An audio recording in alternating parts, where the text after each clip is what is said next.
To write. So we're going to get started with a poem. Let's start with Miss Bailey Van Scapen, Somewhere in America.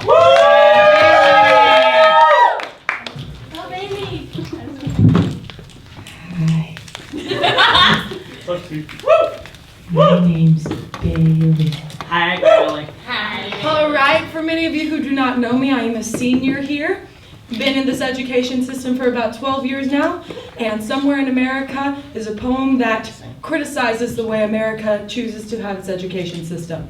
So, I did not write Somewhere in America. It was by Melissa Escobedo, Rhiannon, I'm trying to remember the names, McGavin, and Saritica, yeah, something like that, Allen. These are like teenage poets about our age in a program called Get Lit. This is a poetry foundation. Insert joke? Get it? No? Okay. Oh, yeah. Okay. Starting off great. And it's poems that they call to change the world. So without further ado, Somewhere in America. Here in America, in every single state, they have a set of standards for every subject, a collection of lessons that the teachers were required to teach by the end of the term. But the greatest lessons you will ever teach us will not come from your syllabus. The greatest lessons you will ever teach us, you won't even remember. You never told us what we weren't allowed to say. We just learned how to hold our tongues. And now somewhere in America, there's a child holding a copy of The Catcher in the Rye and another holding a gun. But only one of these things is banned by their state government. And it's not the one that can rip through flesh. It is the one that says F you on more pages than one. Because we must control what the people say, how they think. And if they want to become the overseer of their own lives, we will show them a real one. And somewhere in America, there is a child sitting at his mother's computer reading the homepage of the KKK's website that is open to the public. But that child will never have read To Kill a Mockingbird because of its use of the N-word. Maya Angelou is prohibited because we aren't allowed to talk about rape in school. We are taught that just because something happens doesn't mean you are to talk about it.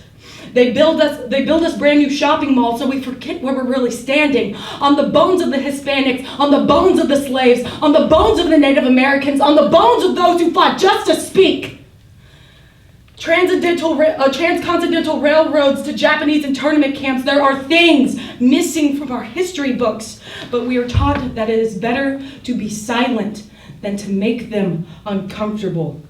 Somewhere in America, kids are late to class for working the midnight shift. They give awards for best attendance, but not for keeping your family off the streets. Somewhere in America, schools are promoting self-confidence while they whip out their scales and shout out your body fat percentage in class, while the heftier girls are hiding away. And the slim fit beauties can't help but giggle with pride. The preppy kids go thrift shopping because they think it sounds fun. We go because that's all we have money for. Because mama works for the city. Mama only gets paid once a month. Somewhere in America, women are being killed for rejecting dates. But God forbid I bring my girlfriend to prom. A girl is blackout drunk at the after party. Take a picture before her wounds wake her. How many pixels is your sanity worth? What is a 4.0 to a cold jury? What did you learn in school today? Don't talk loud. Don't speak loud. Keep your hands to yourself. Keep your head down. Keep your eyes on your own paper. If you don't know the answer, fill in C. Always wear earbuds when you ride the bus alone. If you feel like someone's following you, pretend you're on the phone. A teacher never fails. Only you do. Every state in America, the greatest lessons are the ones you don't even remember learning.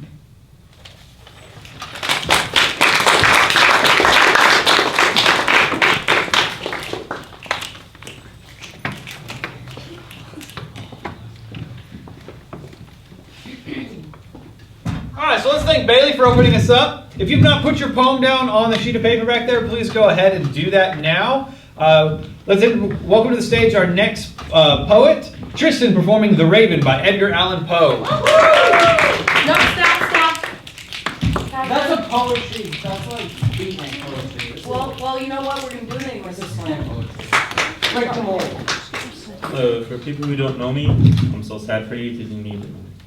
I'm a junior and a senior and I'm the last person to be around. And the poem I'm reading today is called The Raven by Edgar Allan Poe. Once upon a midnight dreary, while I pondered weak and weary over my many and quaint and curious volume of forgotten lore, while I nodded nearly napping, suddenly there came a tapping, as of someone gently rapping at my chamber door. "'Tis some visitor," I muttered, tapping at my chamber door. Only this and nothing more. Distinctly, I remember it was the bleak December, and each separate dying ember rubbed its ghost upon the floor. Eagerly I wished a mirror. More vainly I had sought to borrow from my books surcease of sorrow from the lost Lenore, for the rare and radiant maiden whom the angels named Lenore, nameless where here forevermore. And the silken, sad, uncertain rustling of each purple curtain filled me with fantastic terrors never felt before, so that now to still the beating of my heart I stood repeating, "'Tis some visitor entreating entrance at my chamber door, some late visitor entreating entrance at my chamber door. This it is and nothing more." Presently my soul grew stronger, hesitating then no longer. "Sir," said I, "or maiden, truly your forgiveness I implore. But the fact is I was napping, and so gently you came rapping. And so faintly you came tapping at my chamber doors, that I scarce was sure I heard you. Here I opened wide the door. Darkness there and nothing more. Deep into the darkness peering, long I stood there wondering, fearing, doubting, dreaming dreams no mortals have ever dared to dream before. But the silence was unbroken, and the stillness gave me no token. And the only word there spoke was a whispered word, Lenore. This I whispered, and an echo murmured back the word, Lenore. Merely this and nothing more. Back into the chamber, turning all my soul within burning. Soon again I heard a tapping somewhat louder than before. Surely, I said, surely that is something at my window lattice. Let me see them, then what thereat is, and this mysterious explore. Let my heart be still a moment, and this mystery explore. 'Tis the wind and nothing more. Open here I flung the shutter, with many a flutter and flutter. In there steep is daily raven of the saintly days of yore. Not the least obstinance made he, not a minute stopped or stayed he, but with mien of lord or lady, perched above my chamber door, peached upon a bust of pillars just above my chamber door, peached and sat and nothing more. Then this Eden bird, beguiling my sad fancy into smiling, but the grace and stern decorum of the countenance I wore, through thy chest by shorn and shaven, thou, I said, art sure no cavern. Ghastly grin and ancient raven wandering from the nightly shore. Tell me what the Lord name is on the night's platinum shore. Quoth the raven, nevermore. Much I marveled this ungainly fowl to hear discourse so plainly, though its answer little meaning, little relevancy bore. For we cannot help arguing that no living human being ever yet was blessed with seeing bird above his chamber door. Bird or beast upon the scalpeled bust above his chamber door, with such name as nevermore. But the raven, sitting lonely on the palace bust, spoke only the one word, as if his soul in that one word he did outpour. Nothing further than he uttered, not a feather than he fluttered, till I scarcely more than muttered, other friends have flown before. On the more he will leave me, as my hopes have flown before. Then the bird said, nevermore. Startled at the stillness broken by reply so aptly spoken, doubtless, said I, what it utters is its only stock and sort, caught from some unhappy master whom unmerciful disaster followed fast and followed faster, till his songs one burden bore, till the triggers of his hope that maniacally burden bore of never, nevermore. But the raven still bellowing at my fancy into smiling, straight I wheeled a caution seat in front of bird, and bust and door. Then upon the velvet sinking, I betook myself to linking fancy unto fancy, thinking what this ominous bird of yore, what this grim, ungainly, ghastly, gaunt and ominous bird of yore meant in croaking nevermore. This I sat engaged in guessing, by no syllable expressing, to the fowl whose fiery eyes now burned into my bosom's core.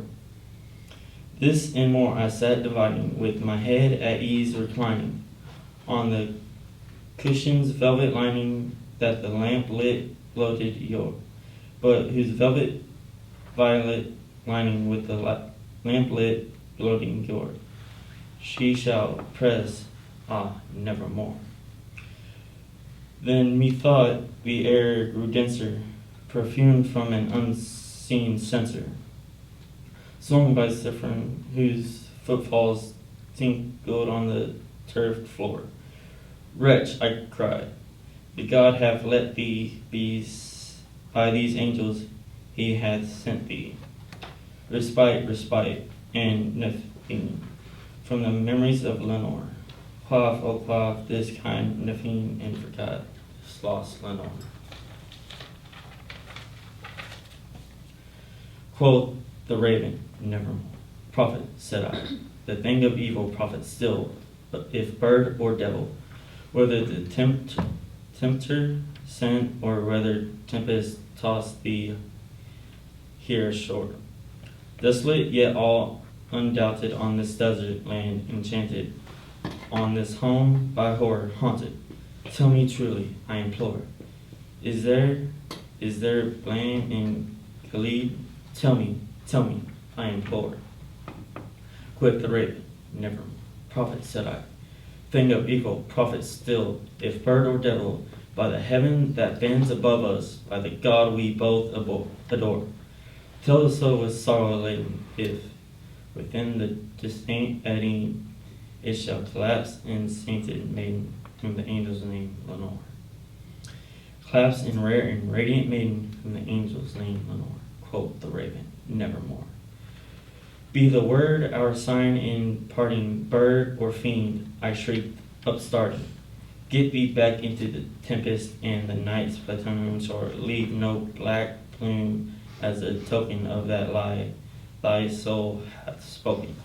Leave me loneliness unbroken, quite the bust above my door. Take the beak from out my heart, and take thy form from of my door. Quoth the raven, nevermore. And the raven never flooding, sitting, still is sitting, on the pallid bust of Pallas just above my chamber door, and his eyes have all the seeming of a demon's that is dreaming, and the lamplit o'er him streaming throws his shadow on the floor, and my soul from out the shadow that lies floating on the floor shall be lifted evermore.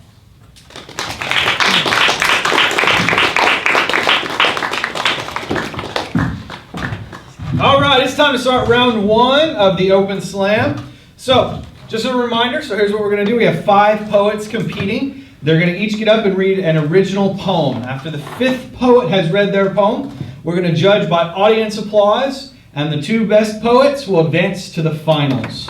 So, our first original poet is going to be Chase Nelson.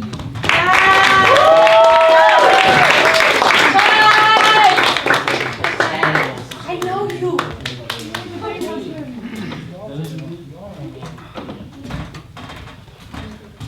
Hey guys, what's up, Jay?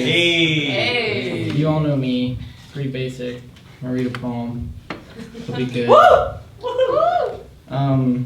Yeah, just bear with me. Never done an original poem, so this will be fun. All right, this one's called Storytelling. Let me tell you a story about me. I was born in a small world. I was happy, more or less free, and yet I knew I was born for something greater. Maybe college. See, that's the problem. Maybe, and college. Mostly maybe. But, see, we meander around our small world with small people and consider doing small things, maybe, but maybe we shouldn't. Maybe I shouldn't go for it. Try for this or go for that. But as Ariel would say, kiss the girl. Whether she be real or metaphorical, do what Shia or Phil would do and just do it. It'll be okay. Maybe this wasn't really a story, but you know what? Maybe I don't care. At least I tried. Did you? Oh.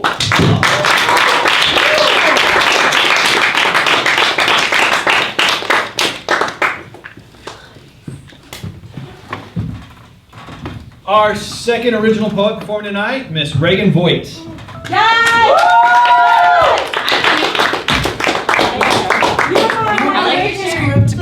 Very tall. You're in my English class. Yes, I am. I like your shirt. Thank you. For most of you who don't know me, I'm a junior, and I'd like to dedicate this poem to my sister, who actually helped me finish it. She wanted to be here tonight, but she's dealing with the aftersides of chemo treatment, so if you could all pray for her, I'd be very thankful.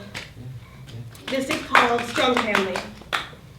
Strong is the family who stays together, leaning on each other. They are so close they nearly smother. Strive to be the strong family, for the strong family is wealthy, but that doesn't mean their relationship is healthy. The strong family smiles in the face of danger, but behind closed doors, they show nothing but anger.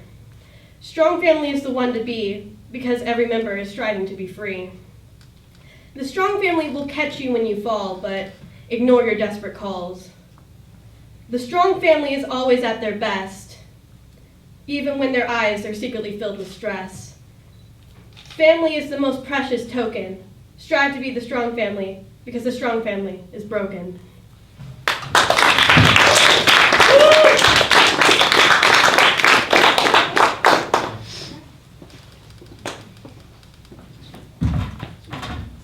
Our third original poet performing tonight, Miss Hannah Updike.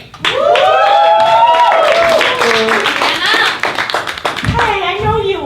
I know your brother. Oh, you're so tiny. Just tilt the mic down. Just tilt. Oh, Bailey. Did I do it right? Did I make it worse? I guess this works. So I'm kind of glad Chase shared his because my poem actually is kind of on the same topic. Woo! Yeah. Okay. Yeah. Okay, so this poem is called Is There a Point? And so, yeah, here it goes. Quiet. Silence. Everyone, please. Can you hear me? No? Oh well. Time to kick down the walls.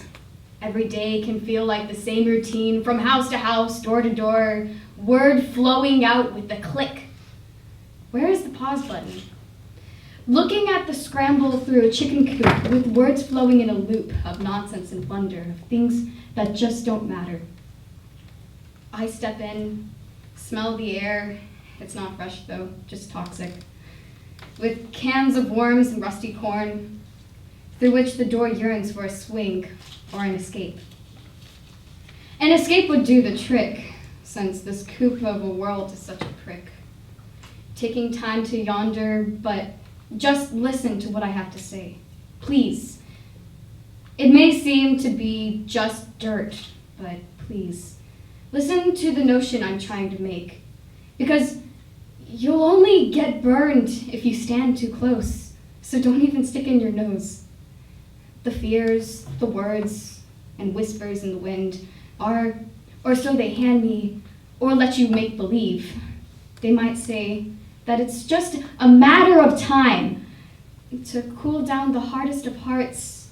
You look at this through a magnifying glass and wonder, O life which 'tis to be, this dwindle of pain and suffering will no longer be worth eternity. Once this slime comes off my shadowed soul, it looks like a lot of nothing though, but with great research, anyone can find the treasure at the end of the rainbow. Then there's all those moments when clocks will pause and hope, and your heart will fill with enlightened hope of brightness and comfort that shine through. And although 'tis so difficult to find a way through the shadowed path that only I take, looking round with lots of shock, with no need to take the ship to the underworld, the puzzle piece never seems to fit, but you wonder just how long it will take for them to hear your quiet tone of words that are boundless beyond compare. It can really take a while to feel whole again. You wish it would all just end, so don't try to sell the scare, because we're all just looking for a great laugh. Some and most just laugh and call you queer, but you have that confidence without fear, because you've been through a lot for just one person to bear. Seek of your thoughts, your wishes, your dreams, that someone will actually listen to you speak, instead of closing in the wall and the doors. To let just a sliver of kindness slip out is great, but anyone can make something out of nothing, only leading into pain and confusion through hard times. So there are those two kinds of people. Those that let the dragon devour them, and those that ride or kill the dragon, depending on if you want to cause pain, even if there is nothing to gain, either to yourself or someone else, just because of the hate you have in your living situation. Push, pull through, use all the force you can to get in happy, lovey-dovey spirits. Seek out service with an open mind, for your words are yours and yours alone. Don't trip and fall to make a cruel rash of thought. Reality. You can do whatever you put your mind to. Don't lose your childlike inner reality. Go for the challenge that stands in your way. Do what makes you happy. Don't worry about how things look to others, because they are only seeing a speck of all that is going on. Lean on that childlike imagination, saying to never give up. Fight, fight, fight. The day with all your might. So scream from the rooftops, yell from the windows. You'll see the brightened up change in your day. Each step will get lighter and lighter as you fly higher and higher and touch the sky and accomplish the impossible, that you know you can do anything to make it possible.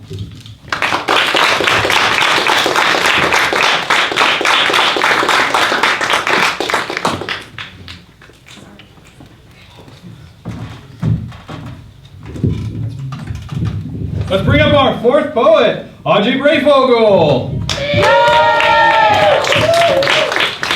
Yeah.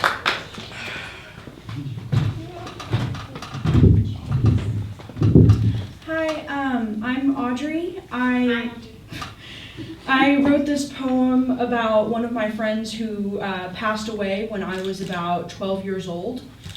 It's called The Caterpillars Are Spies. Winter came and went with a bang. Her eyes like sunshine, always beaming with the thought of possibility. Her heart as big as the moon, never able to pass up someone in need. All of us never to stop and think if she needed our help. She carried her own world on her shoulders, just as Atlas did in the time when Greeks roamed the world, happily transgressing her sorrowful life with a patience you never saw in someone who was so hurt inside. Her mind ever greedy for the adventure of her lifetime. Perhaps even now she seeks this adventure, even after she has gone. You can see her running through the forest barefoot, like she often did, seeking for herself some sort of spectral adventure. With an imagination so unmatched, we often spent the nights in the woods, telling stories of stranger things. We used to lie there in a little grassy field under a single oak tree, talking about our futures, not yet even having a past to reminisce about. We were making our past. I remember a time once when she took me by the hand and led me to a grand tree, as she called it. She looked me in the eye and said to me something I would only expect my winter to say. She leaned in close and whispered in my ear, "The caterpillars are spies." And then, as if she knew I knew exactly what she meant, she winked at me, with a grin and a smile I could only expect my winter to give. We stood there and we just looked at each other, both knowing we're hiding behind our own childish nonsense, to try to hide the inner sorrow that is us growing older. And we did. We grew older, and the world proved to be growing with us.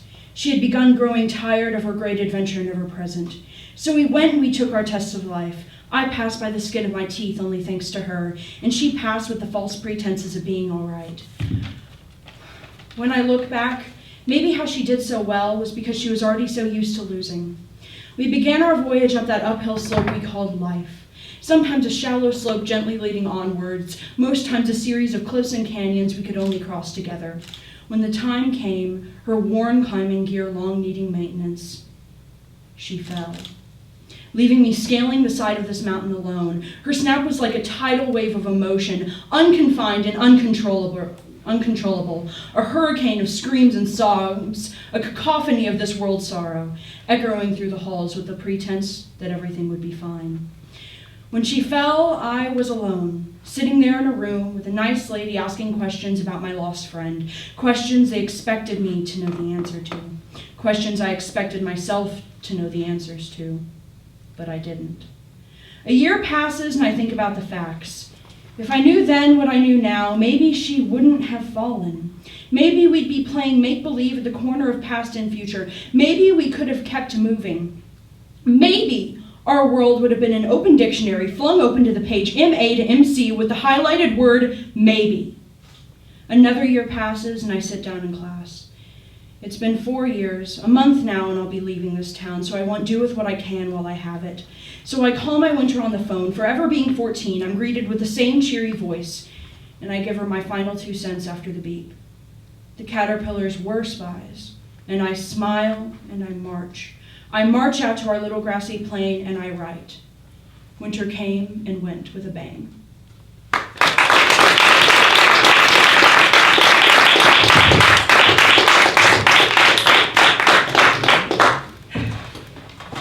And our final original poet of round 1, Mr. Jacob Gallimore.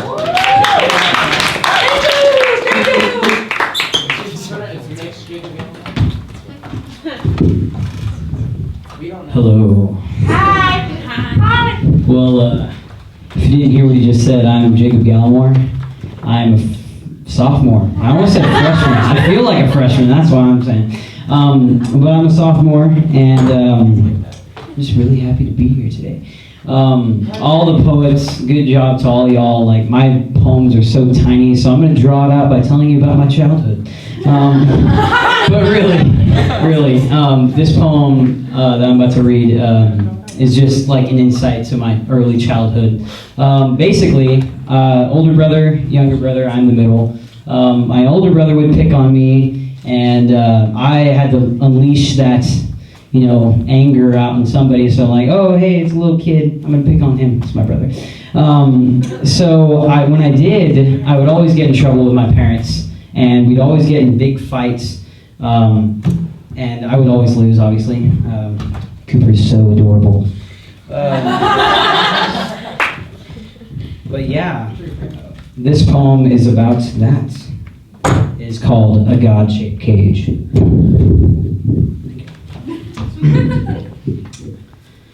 A fire lurks deep. I have seen it too. It is a wave. It can subdue you. It lurks and tries to come forth hastily. I try to stop it, but only mentally. I am Jacob. I am weak. My God is strong, so in him we should seek. He alone can stop the waves of our rage, and the fire that is inside is in a God-shaped cage.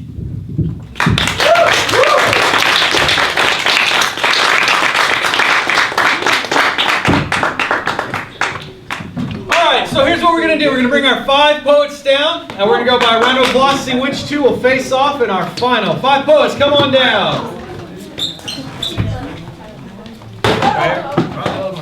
Scooch over, let little Hannah in. Alright, so audience, we're going to do this by round of applause.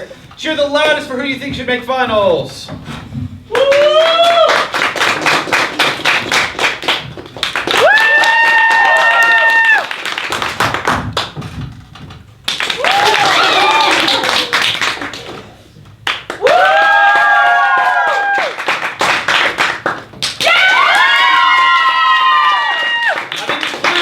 Our first advancer, Miss Audrey. All right, let's do this one more time to find out who Audrey will face in the finals.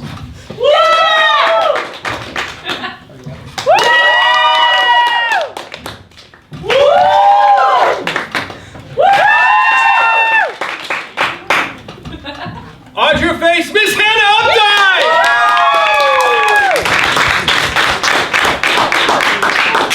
All right, let's have our 2 poets get ready for a little while. We're gonna have some poems in between. All right. Yeah, of course. No.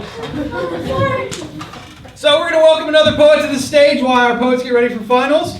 Mr. Justin Birkland.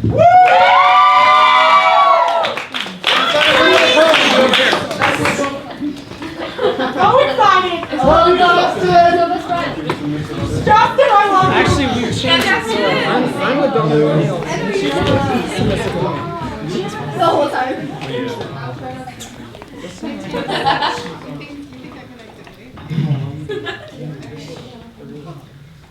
When I first saw her, everything in my mind went quiet. All the tics, all the constantly refreshing images in my head just disappeared. Now, when you have obsessive compulsive disorder, you don't get quiet moments. Even in bed, I'm thinking, did I lock the door? Yes. Did I wash my hands? Yes. Did I lock the door? Yes. Did I wash my hands? Yes. Did I lock the door? Yes. Did I wash my hands? Yes. But her, I could only see the hairpin curve of her lips, or the eyelash on her cheek, the eyelash on her cheek, the eyelash on her cheek, the eyelash on her cheek, the eyelash on her cheek. I knew I had to talk to her. I asked her out 6 times in 30 seconds. After the 3rd time, she said yes, but none of them felt right, so I had to just keep going. On our first date, I spent more time organizing my food by color than eating it or even talking to her. But she loved it. She loved that I had to kiss her goodbye 16 times, or 24 times if it was Wednesday. She loved how it took me so long to walk home because there are so many cracks in our sidewalk. And when we moved in together, she said that she always felt safe because no one would ever rob us because I definitely locked the door 18 times. And I definitely locked the door 18 times. You got it. And I would watch her mouth when she talked, when she talked, when she talked, when she talked, when she talked, when she talked. When she said she loved me, her lips would curl up at the edges. And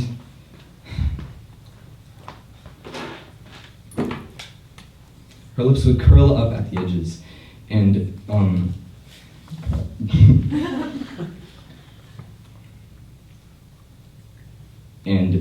let's see.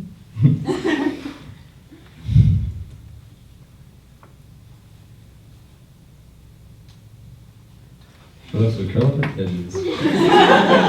And she just...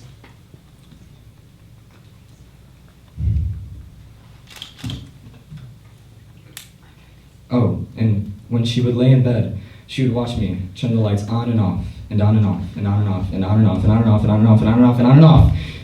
And she would just dream and imagine that the days and nights were just passing by her. And it was the first time I felt accepted. But some days, I would wake up, and when I was kissing her goodbye, she would just leave. Like It was only because I was making her late for work. When I stopped at a crack in the sidewalk, she would just keep walking. When she said she loved me, her lips were in a straight line. She said I was taking up too much of her time, like this was all just one big mistake. But how can it be a mistake if I don't have to wash my hands after I touch her? Love is not a mistake, and it kills me that she can just walk away from this all, but I can't. I can't go out and find someone new, because I always think of her. I always think of her. Every morning, I just want to wake up and think about the way she holds the steering wheel, about how she turns shower handles like she's opening a safe, about how she blows out candles, blows out candles, blows out candles, blows out candles, blows out candles, blows out candles, blows out candles. And now, all I can think about is who else is kissing her. I can't breathe because he only kisses her once. He doesn't care if it's perfect. I want her back so bad. I leave the door unlocked. I leave the lights on.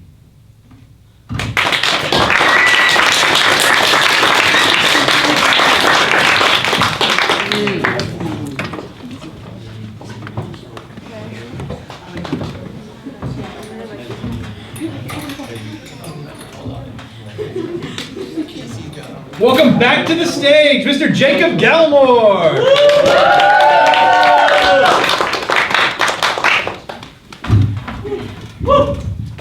Hello. Okay, so yeah, I've got another poem for you. I've written a lot of poems, and most of them are just from small experiences in everyday life. And actually, the first poem I've ever written was just sitting in the car and just thinking about all that we depend on. And so I wrote a poem about that. But this poem was inspired by just seeing a tree, just like looking out at nature and just seeing a tree. And I was like, started thinking, I don't know. Maybe does anybody else do that? I think I'm weird. It's just me. Anyway, so this is a poem. It's called The Lonely Tree. Standing in the open for everyone to see is a lonely-looking fellow, a solemn standing tree. Most people look unlike you and me and see just nature, another normal tree. But we see more. We see a symbol of how we used to be, the life we once lived, just like the lonely tree.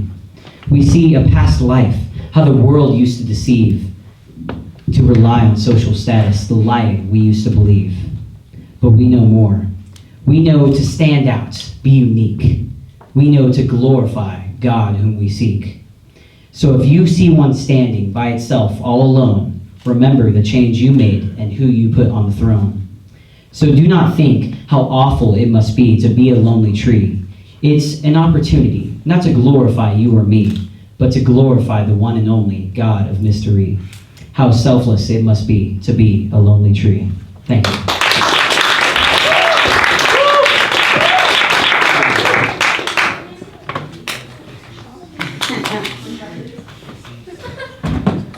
Welcome back to the stage, Mr. Chase Nelson.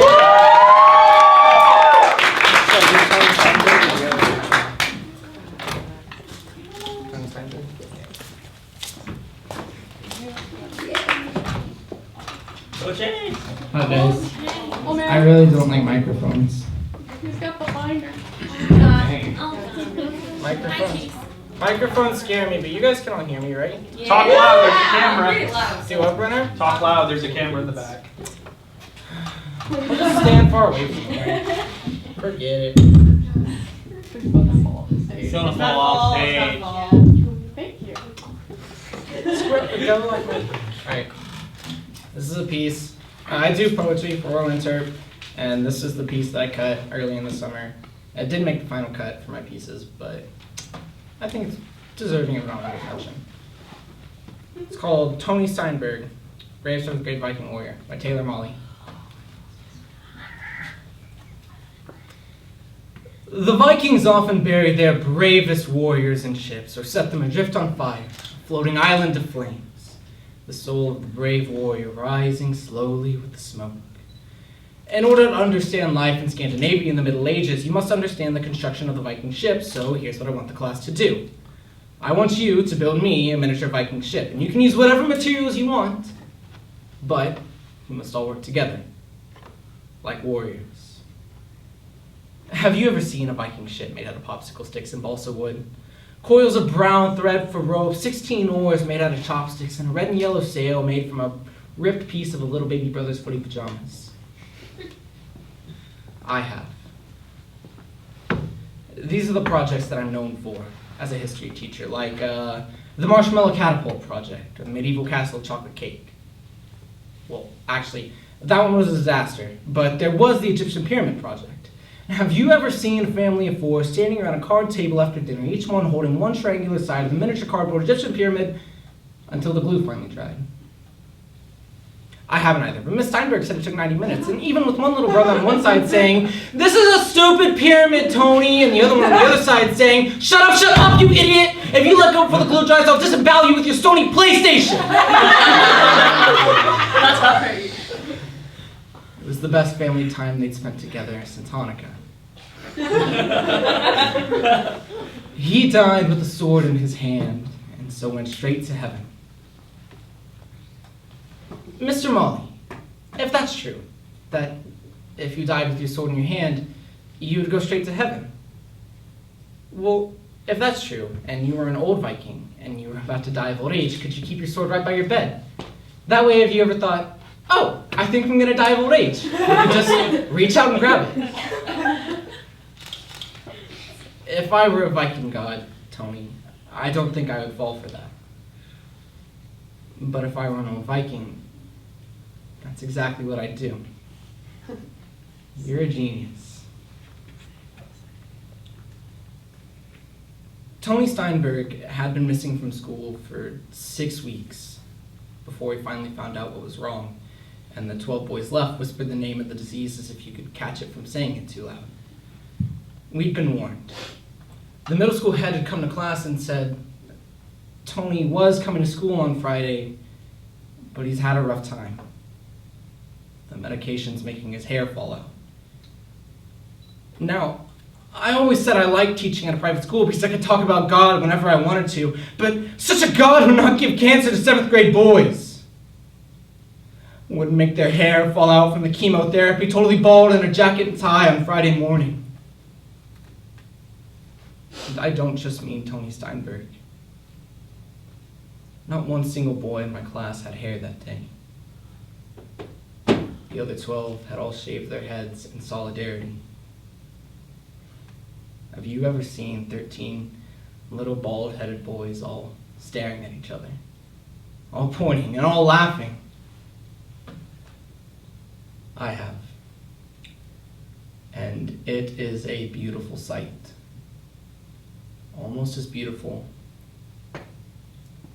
and as striking as 12 boys standing in a circle around the smoldering remains of a miniature Viking ship, with the soul of the brave warrior rising slowly with the smoke. Thank you.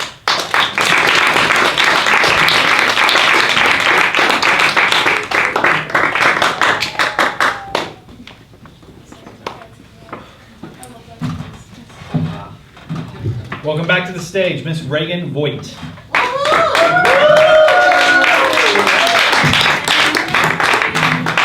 That one hit close to home. Thank you. Sorry. I'm reading another original poem, but I went technical. So this summer I met a really, really awesome guy. He was the son of my mother's roommate's law school friend, if you can keep up with that. And so we kept in contact after meeting, and he said this thing to me one time, and it really caught my attention, and I said, Joshua, I can make a poem out of that.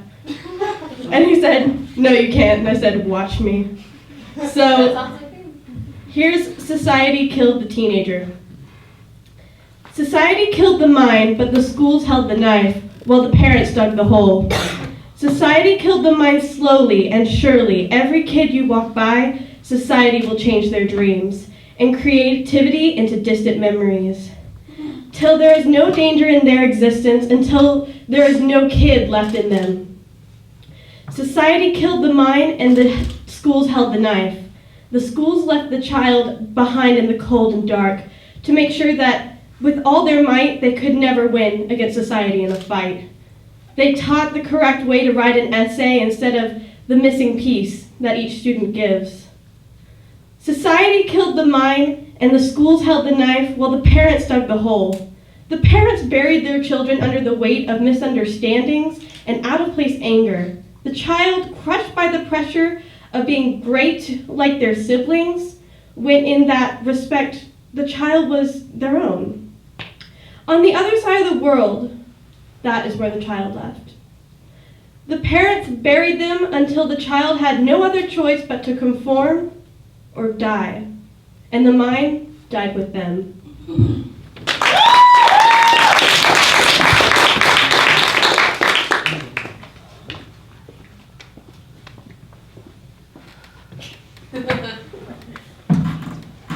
All right, we've reached about the halfway point, so it is time for Kyle Brenner to perform his piece. For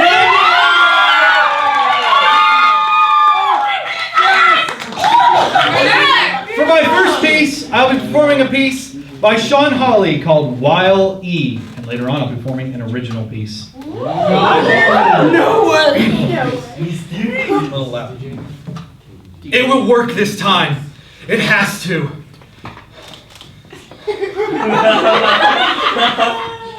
I spent the better part of 19 hours crafting this mural on rock bed, and 3 full days before that lying this pavement redirecting the winding desert road so it ended abruptly at the foot of my masterpiece. A rock wall painted to look like a tunnel, an optical illusion, a way out!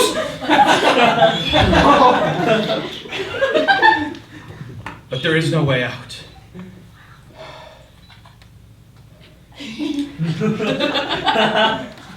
My name is Weil E. Coyote, and I am so hungry and explicitly stuck in this lifeless desert. My only companion, a mindless blue bird.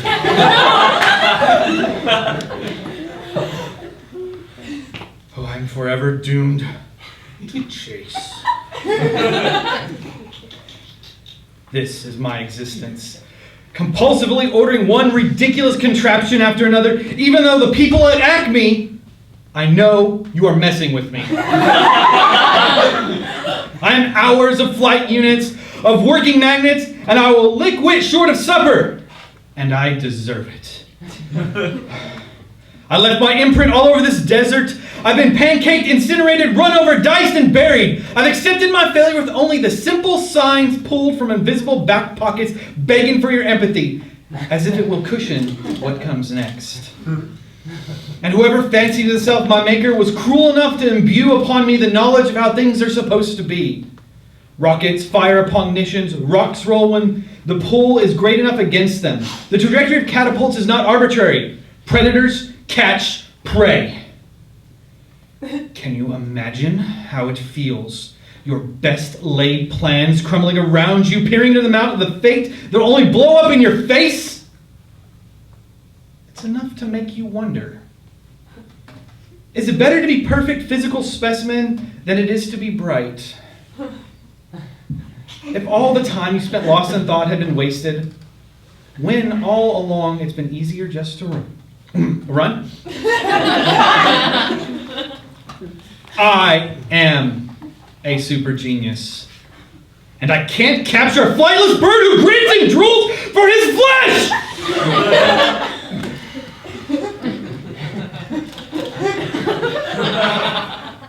I keep at it as if the next bow will fire the arrow instead of me, as if poison bird seed will somehow end up in his mouth instead of mine. It is the curse of an addict to chase the thing that destroys you. But until you've done it, until you've launched yourself off 1,000 cliffs for a thing that you love, you will never understand the gravity of my plight. This is it! The culmination of my mania! It will work! It has to.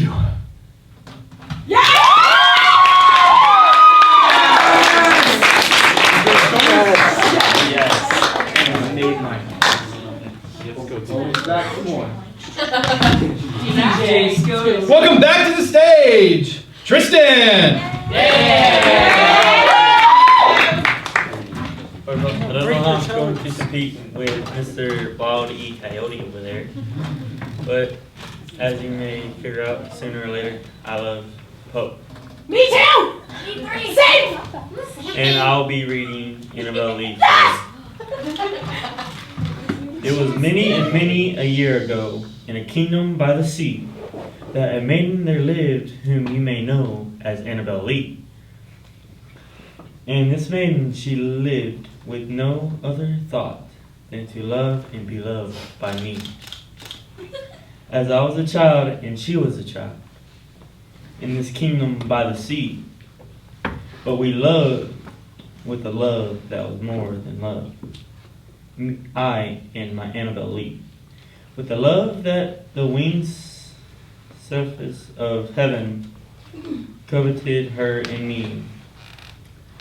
And this was the reason that long ago in this kingdom by the sea, a wind blew out of a cloud chilling my beautiful Annabelle Lee, so that her highborn kinsmen came and bore her away from me, to shut her up in a sculpture in this kingdom by the sea. The angels not have so happy in heaven, when envying her and me. Yes, that was the reason, as all men know in this kingdom by the sea, that the wind came out of the cloud by night, chilling and killing my Annabelle Lee. But our love, it was stronger by far than the love of those who were older than we, of many far wiser than we, and neither the angels in heaven above nor the demons down under the sea can ever deserve my soul from the soul of the beautiful Annabelle Lee. For the moon never beams without bringing me dreams of the beautiful Annabelle Lee, and the stars never rise, but I feel the bright eyes of the beautiful Annabelle Lee. And so all the night tide I lie down by the side of my darling, my life and my bride, in this built there by the sea, in her tomb by the sounding sea. Thank you.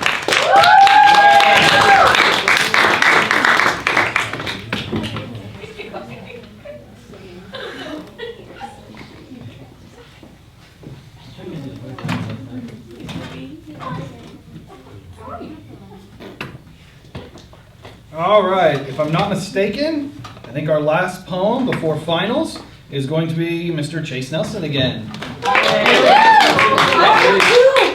Do you want to go or me? You only have one written down. No, I don't.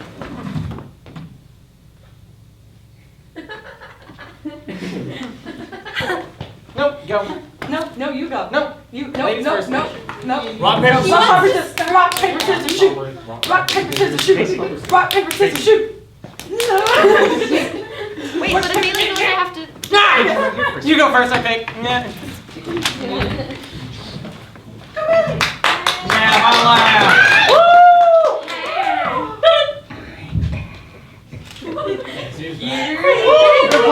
Did you miss me? Yes.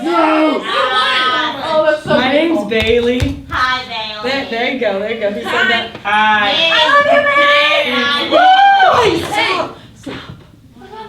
What about me? All right. So this poem I actually did write myself. As many of you, as some of you actually know, all of my life I've been searching for this somewhere I belong. But in the end, it really doesn't even matter. Oh, God.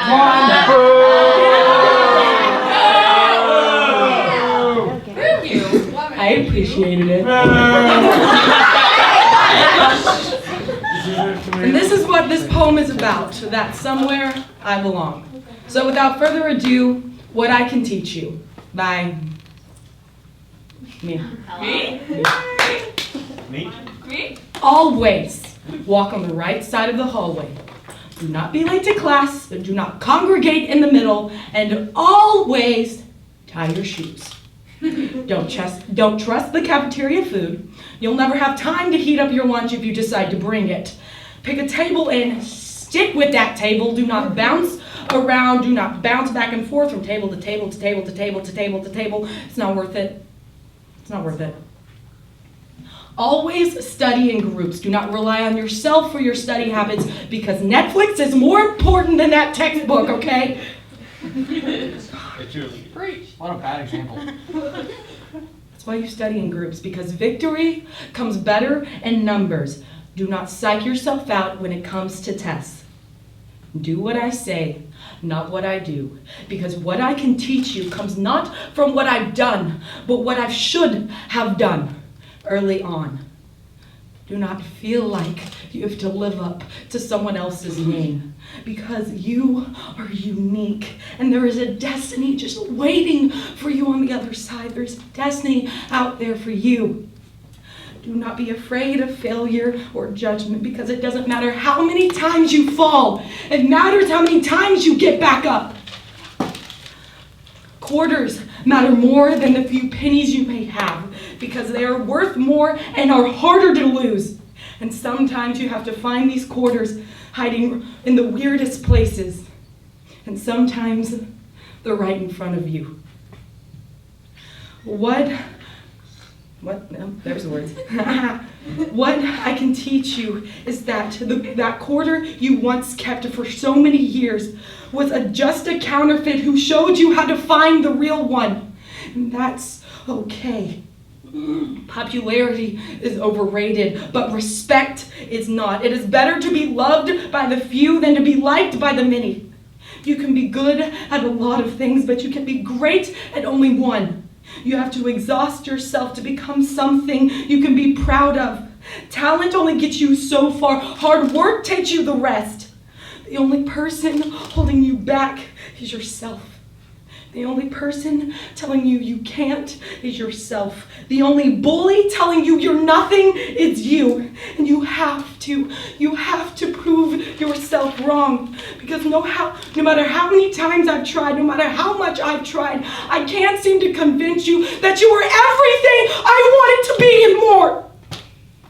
The only person telling you you're weak is you. Despite the weight you carry on your shoulders, despite the hurdles you've tripped over, despite every sense of failure, despite everything, Braylon, you are strong. You have to be. How else could you still be here? If there's anything I can teach you, it's this. Don't ever give up. Never hold back. Because you have to push yourself to limits that you never thought were there. Because that's the only way you'll grow. Shoot for the stars. We'll find a way to pay for the rocket fuel that gets you there. Try new things. Only then will you figure out who you are and who you want to be. There's one thing I've learned. It's that somewhere I belong is with you. I guess we can both learn a little something from each other. Thank you.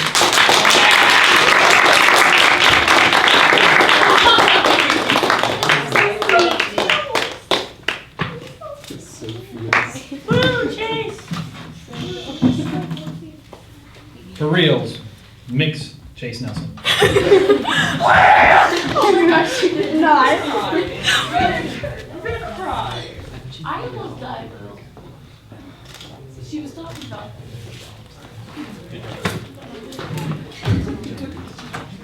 Just to clarify, I'm a boy, so call me Mr. Nelson. What? Oh, man. Number two, I swear I'm not selfish. I'm just a firm believer, and I can't fix others until I fix myself. That's why a lot of my poetry is about me. Don't hate. Okay. This is another original poem. It's called Don't Judge Us Too Harshly. I wrote it 37 minutes ago, about a month. Not really. It's called Expectations. And this mic's really low. I'm super happy, I swear. I mean, honestly, I'm not mad at all. A little annoyed, maybe a little sad, but that's it. Like, I'm tired of being told what to think. I'm tired of being told to fit into a mold that was never really quite right for me. Tired of having my personality decided for me based on other people's views. Based on expectations. See, why do I feel like I'm going nowhere? Why do I feel stuck, trapped? Why am I here? Do people really need me? Why does everything hurt, and yet I still feel nothing? Why? These things representing my life, keeping up with the expectations that have been set, not just by others, but by me. You see, I want to be great, you know? Like that horse. I want to win for myself. I want to show that even though I never really could, I want to show that I can even though I never really could. See, all that's left is a subtle feeling that in all my success, and all the work that I put in, and I put in a lot, I'm missing something. See, whether you guys know it or not, I care. This isn't angry slam, it's not pissy or angsty slam, and it's not sad slam. This is me slam. It's the slam the way I want because, as Jesus said, I am who I am. Maybe I'm alone forever, and you won't understand all that I'm trying to say here, the meaning behind my mean.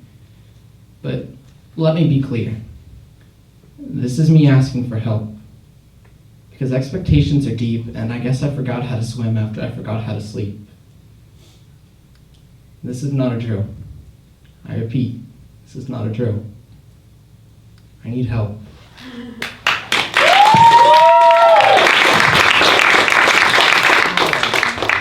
What about poems?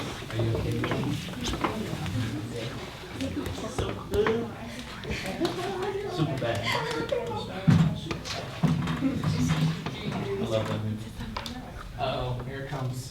Here comes the light. All right, my list has us exhausted before we get to finals. Is there any other performances on the floor? No?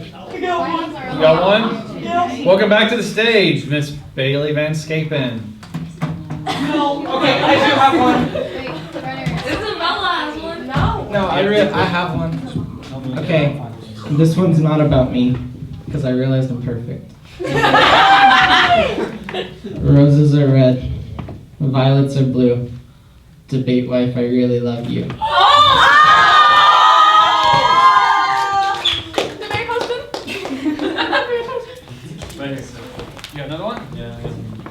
Isabella has one. No. Welcome back to the stage, Kristen. Okay, one more. But call alone. Huh? Alone. From childhood's hour, I have not been as others were. I have not seen as others saw. I could not bring my passions from a common spring. From the same source I have not taken. My sorrow I cannot awaken. My heart to joy at the same tone. And all I loved alone. Then in my childhood, in the dawn of my most stormy life, was drawn. From every depth of good and ill, the mystery which binds me still, from the torrent of the fountain, from the red cliff of the mountain, from the sun that round me rolled, in its autumn tint of gold, from the lightning in the sky, as it passed me flying by, from the thunder and the storm, and the cloud that took the form, when the rest of heaven was blue, of a demon in my view.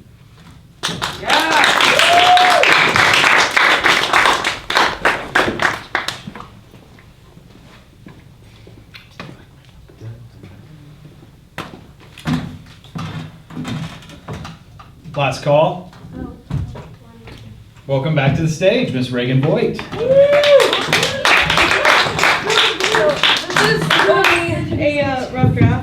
accidentally turned in my only copy to Mr. Pitzer, and he hasn't given it back, sadly. This one has no reason, so, okay. I know. She's flying, her toes lift off the cold, lonely floor. She's flying, and the guilt that weighed her down can't hurt her anymore. I can't feel the guilt that she felt. She made me watch her waste away, as I could do nothing to help. From her dazzling smile disappearing into a bag of bones. Why do I miss her? Well, maybe because she was like a sister. It doesn't matter, none of it, because she's flying now, just hovering above the ground. She can't see her parents make a play for political power. She can't see any of this horrid things left behind. She's flying now, and we stand by her coffin at her funeral, thanking the people who had no idea that her sad smile makes it more cruel that I could never see past her cold mask. I'm flying now, free from the sadness, and I know people will say that we just gave up hope, but why do you think we're hanging from the rope?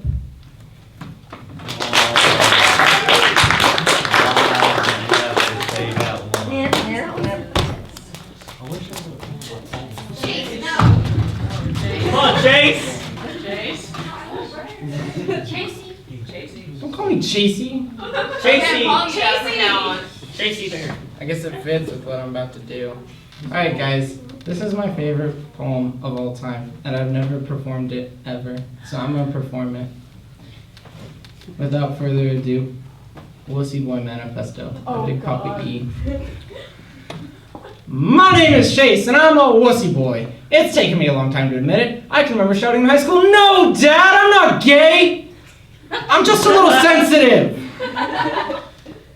I tried to like hot rods and jet planes and football and Budweiser poster girls, but I never got the hang of it, Dad. I don't know what's wrong with me.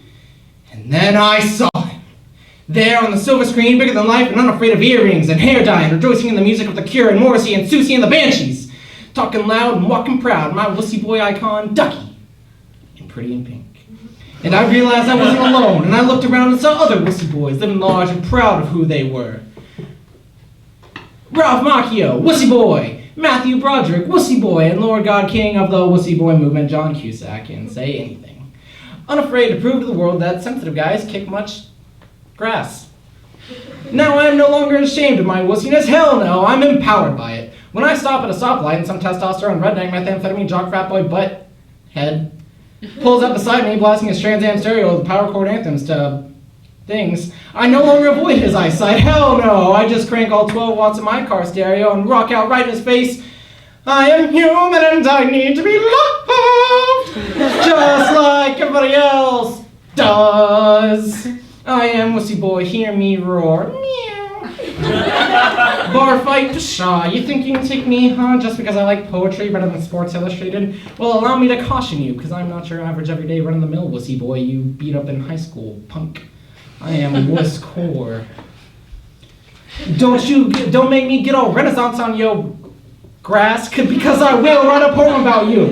A poem that tears your psyche limb from limb, that exposes your selfish insecurities, that'll wound you deeper and more severely than knives and chains and gats and baseball bats could ever hope to do.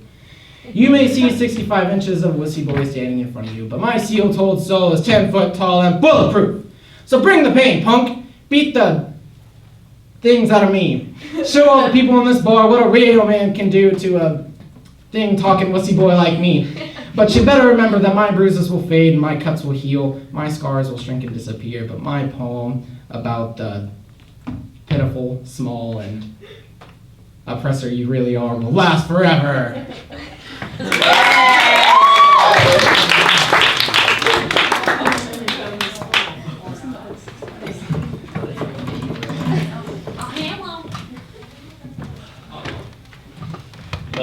This one's called Hope is a Thing with Feathers by Emily Dickinson.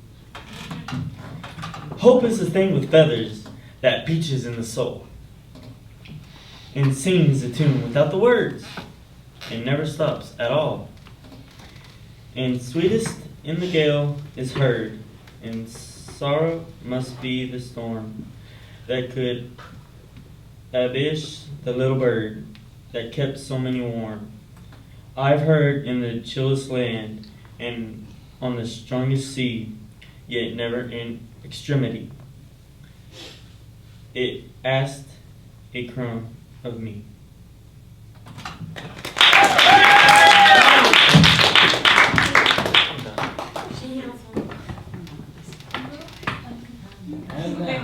The amazing, the wonderful, Mr. Brenner.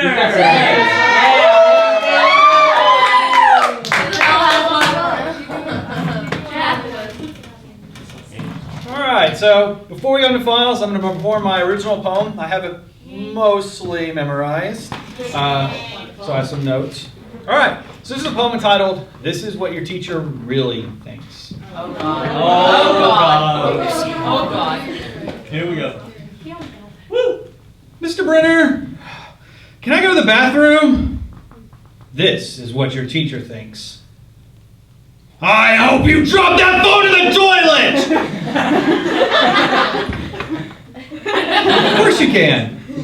Leave the phone on your desk. Mr. Brenner, can I retake that test? This is what your teacher really thinks. Tutoring time is Tuesday after school.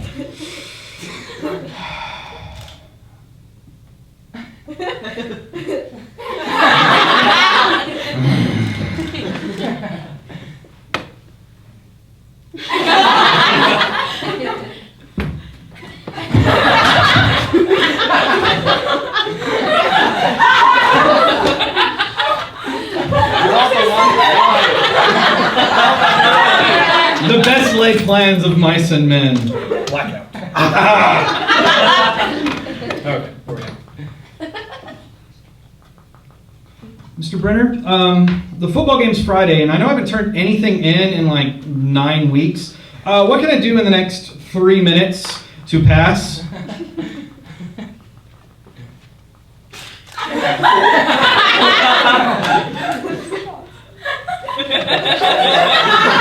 Boy, I told you like 3 weeks ago you were gonna fail! No. Mr. Brenner, are you wretched? This is what your teacher thinks.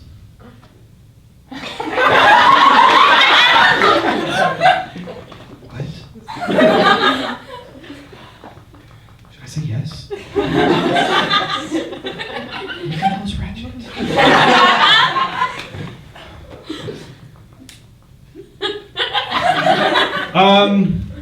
Let's go with yeah. Right. Mr. Brenner, this class sucks. This is what I'm thinking. I have finally won! I have become the thing that I hate! I have won! I have become the thing that... Did I say that out loud?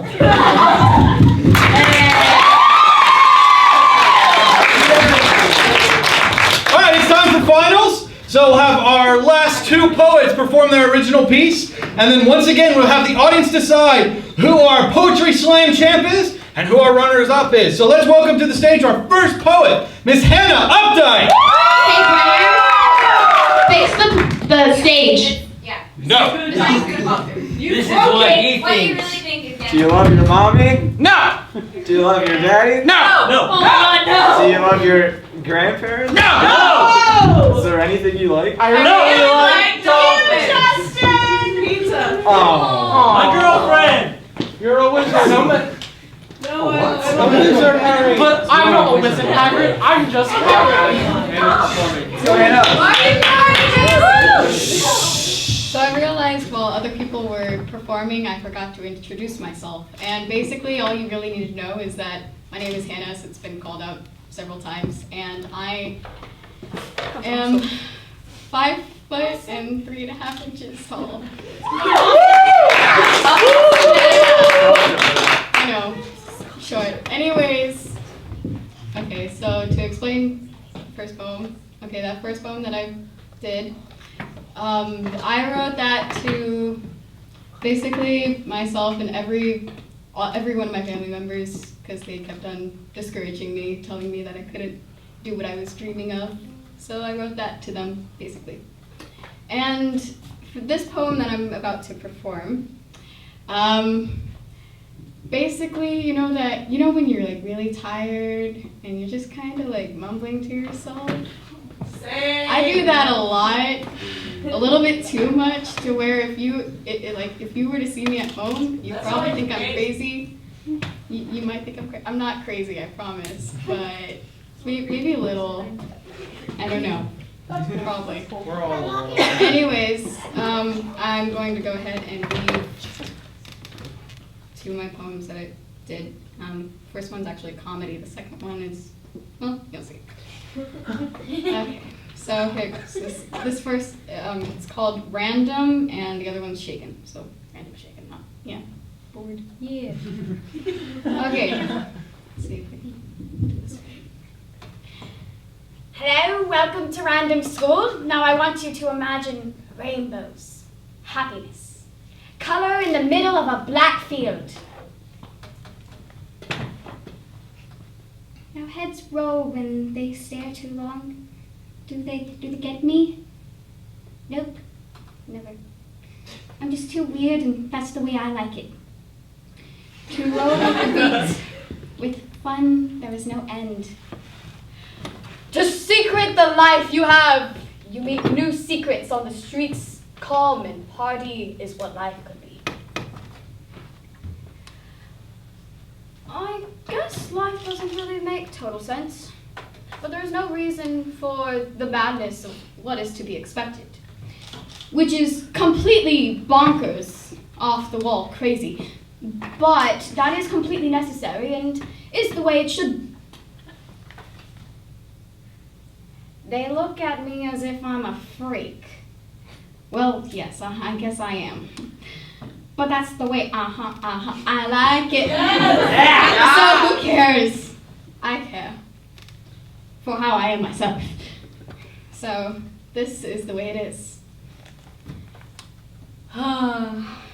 Life, relaxation, fun is what happens when you live like me. I mean yourself. Random is life.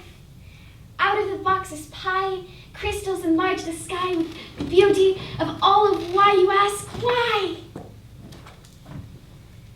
Exciting life to play. Craving the crazy within. Live it, love it, breathe it, gain it, rock it, shock it, all of the crowd that is. Just get with the unprogram and live it up. Let it all go out the window, all the worries and doubts. Just stay the way you are on the inside of the doorway in your heart. Your truth of random crazy self is locked in. So let it out. Basically, you just need to.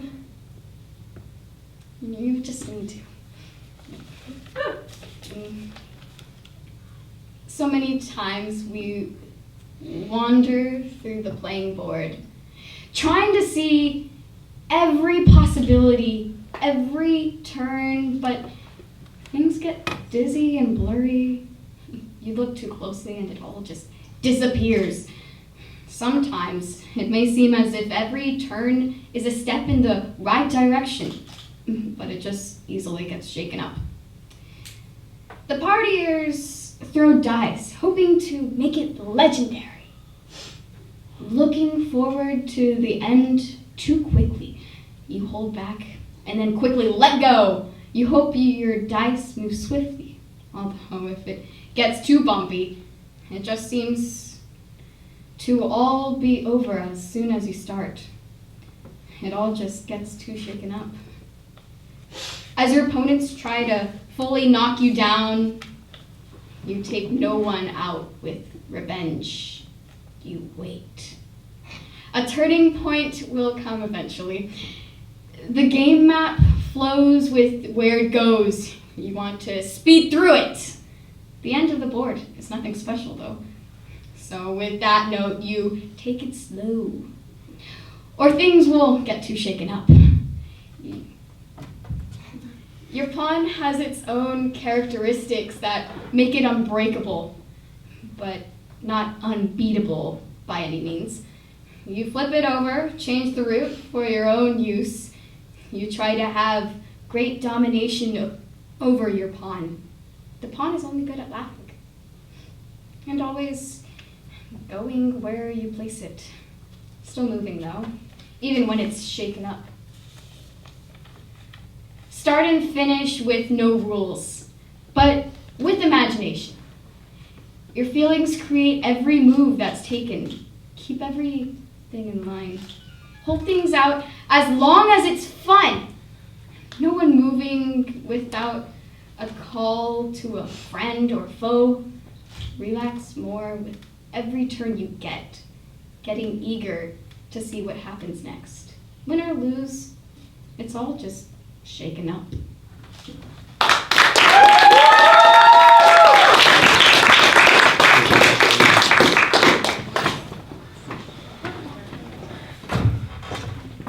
And welcome back to the stage, our final poet of the night, Miss Audrey Breyfogle.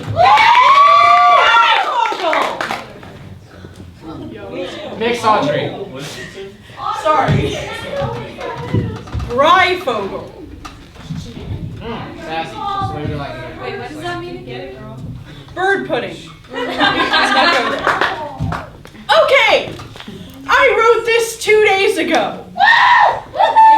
That's it. Yeah. It is called The Glass Man. I don't think anybody can hear me. Okay, there we go. It is called The Glass Man. When I was young, I looked at the world in blind optimism. This world needed fresh taste, the new light thrown into the mix of all the gloom and sorrow that becomes us. This optimism was squeezed out of me like juice from the lemon to make the fresh taste of lemonade the world so enjoys drinking. You move around this world with grace, expertly dancing sorrow and misery between your hands, whispering to the youth of our day to do as they may. Mr. Glassman, I respect you for your divinity. You hold the lives of others so close, expertly weaving their threads together on your coattail, casually cutting them away when they begin to fray. And when we fall together, a knot of human life, several idealistic individuals tangled in the concept that they are okay, but we are afraid. Our minds lay, air of lonesome solitude that cannot be shook, while we lay in our knot of human emotion, of promises, of lies we lay. We think of the world, how we could possibly make it okay. We dismiss ourselves as being perfectly normal. We cannot see how wrong we are. Destinies intertwine to fight for your life with the conceptual design of your own imagination. So we pick ourselves up.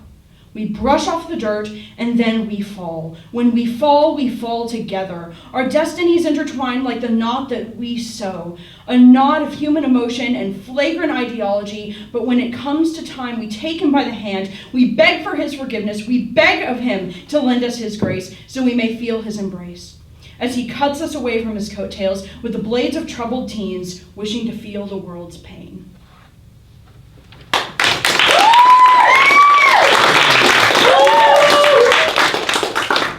Okay, do I do two or just one?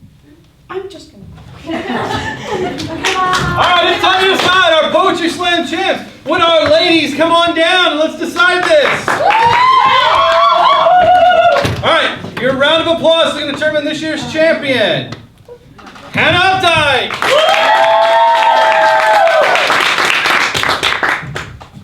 Audrey Breyfogle! This year's Poetry Slam trip, Audrey Breyfogle! Miss Hannah Updike! We'll see you again next year. Have a good night! I'm gonna cry now! Get off your phone, you dingus!